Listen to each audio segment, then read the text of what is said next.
Merci de nous rejoindre pour la suite de Culture Média sur Europe 1. Dans un instant, Jeanne Masse nous fera le plaisir d'être dans ce studio à nos côtés.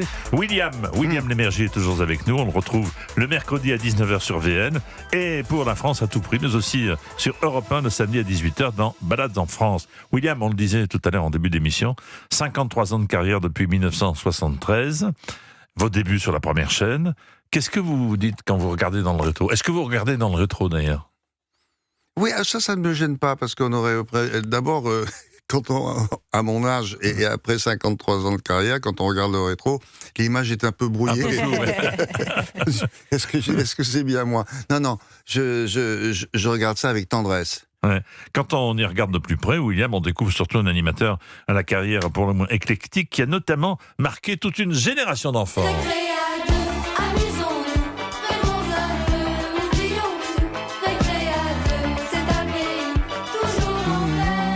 Générique de Récré à 2 avec Dorothée en 1978. Comment vous vous retrouvez dans ce programme de jeunesse ? C'est Jacqueline Joubert qui dirigeait les émissions jeunesse à l'époque et à qui j'étais venu proposer une séquence dans une future émission qui n'existait pas encore. Et je tombais bien parce que Jacqueline, que je connaissais pas, la maman d'Antoine Decaune. D'Antoine Decaune, oui.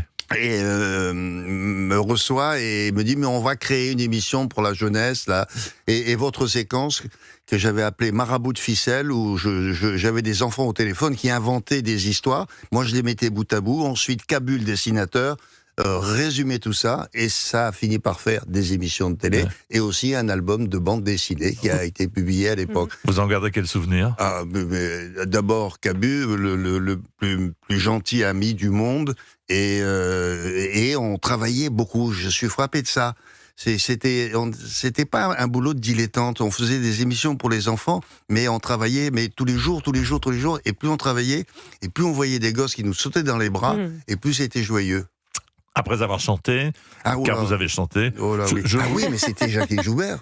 Jacqueline exigeait que, comme les Américains, dans les émissions pour la jeunesse, il fallait savoir chanter et danser. Vous l'avez, Pac-Man ? Non, pas, non. Allons-y. Prends comme un ballon, et puis jaune gâté France. C'est du Batman. Il ne craint personne, pas même les méchants fantômes. C'est du Batman. Il court, il roule, Il est malin.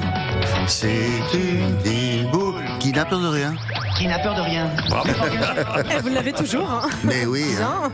Mais c'est un chef-d'œuvre. Oui, c'est vrai. Ceci explique cela. C'est un chef-d'œuvre. Vous arrivez ensuite en 1985. Oui, c'est ça. Juste avant la Révolution. C'est ça, oui. Dans une case déserte à la télévision, le matin.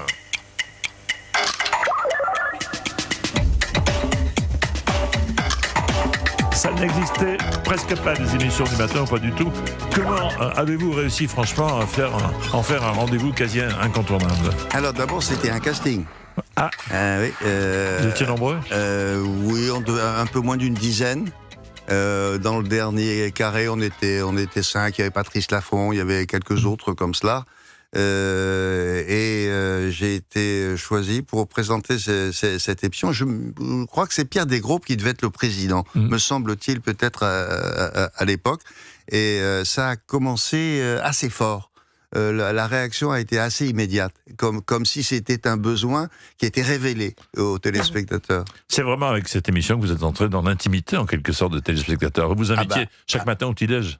Un peu, oui. C'est-à-dire que si je les avais vus, ils étaient tous en petite tenue. Ouais. Ça, c'est 30 sûr. ans à réveiller les téléspectateurs tous les matins.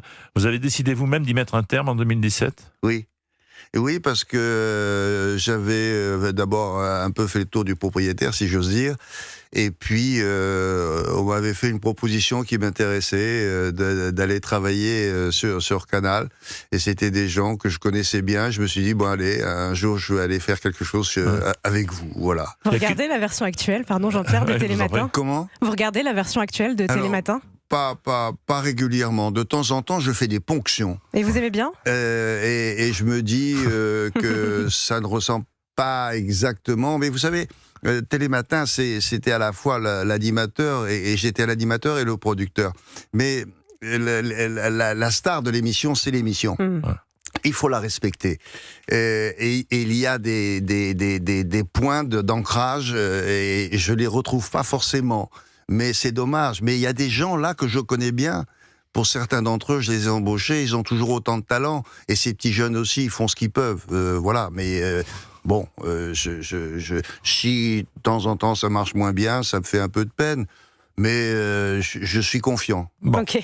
Confiant. Vous avez quitté Télématin simplement 3 ans pour le 13h, donc pour une noble cause, puis vous êtes revenu, bien entendu. Une autre raison je suis revenu, oui. Ouais. Je suis revenu, mais je serais bien resté à l'époque, au 13h, mais on m'a... Il y a des gens qui poussent. Il y en avait un. D'accord, très bien. Il y avait c'était même le président, directeur général. Non. Ouais. Et le jour, peu importe son nom, le jour où il a été nommé, j'étais le présentateur du journal, et comme d'habitude, la tradition, c'était le nouveau président vient dans le journal le plus proche. Bien sûr. Donc là, c'était le 13h, et il vient, on lui pose des questions. Monsieur le Président, quelles sont vos intentions concernant la culture, sur le service public, sur les sports, etc. Et il racontait des choses assez banales que son prédécesseur avait déjà dites. Et puis, c'est au revoir, Monsieur le Président, à bientôt, à bientôt. Il était en face de moi, il se lève, et il passe devant la caméra. Et il fait ce que nous appelons dans notre métier, il fait un noir à l'antenne. C'est-à-dire que vous voyez quelqu'un qui passe, et tout d'un coup, c'est noir à l'antenne. Rien, ouais. Et il s'en va. Et moi, l'erreur de ma vie, j'en ai fait d'autres, mais celle-là est gigantesque. Je lui dis, je fais un peu le couillon, et je lui fais « Ah, eh oui, évidemment, c'est un métier, hein !» Ben voilà. Aïe, aïe, aïe. Il revient, 1 minute plus tard. Il se met en face de moi, il me regarde et il me fait... Quick avec le pouce, voilà, sur avec le pouce. Ouais. Et je dis ça pour ceux qui écoutent la radio. Et là, j'ai les chaussettes qui tombent. Ah, c'est violent quand même. Hein. C'est une violence incroyable. Et il m'a viré 3 mois plus tard. Juste à cause de ça, de cette réflexion. Oui. Wow. Oui, il n'a pas aimé mon humour. Mais je regrette. Il n'est plus là, on a oublié son nom, Oui, vous êtes encore là. Mais c'était pas très malin de ma part, c'est vrai. Une autre raison qui aurait pu vous faire quitter la télé, c'est peut-être celle-ci. Vous êtes marié sous le régime de la communauté, oui? Oui, Depuis? depuis un peu plus de 3 ans. Bon. Et vous avez eu des enfants? Heureusement, non. Heureusement. Et pourquoi est-ce que votre mari n'est pas là? Parce qu'elle doit être en retard, comme d'habitude. Et ma femme a un peu le chic d'être toujours en retard. Finalement, vous avez remarqué que le mariage pour tous est devenu le divorce pour tous? Ouais. Vous n'avez pas tort. Oui. Avocat en divorce, vous vous souvenez plus de ça avec Lelouch? Ah oui, bien sûr. Ah bah oui, alors, j'ai heureusement que je tourné. suis là. Non, parce que cette scène-là, C'est Julie Ferrier. Oui, bien sûr. Bien sûr. Oui, c'est très marrant ça. À chacun J'en ai sa tourné vie. 3 de films avec Claude. Oui, bien sûr. Vous êtes un véritable passionné de cinéma, vous y pensez encore ou pas? Oui. Bon. Oui. Vous n'en dites pas davantage. Toujours avec Lelouch. Je suis mono-réalisateur, moi. Oui, c'est ça.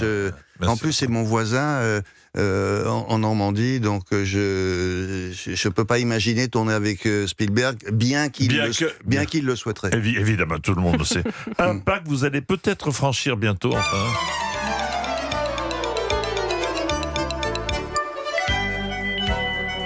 Tourner manège.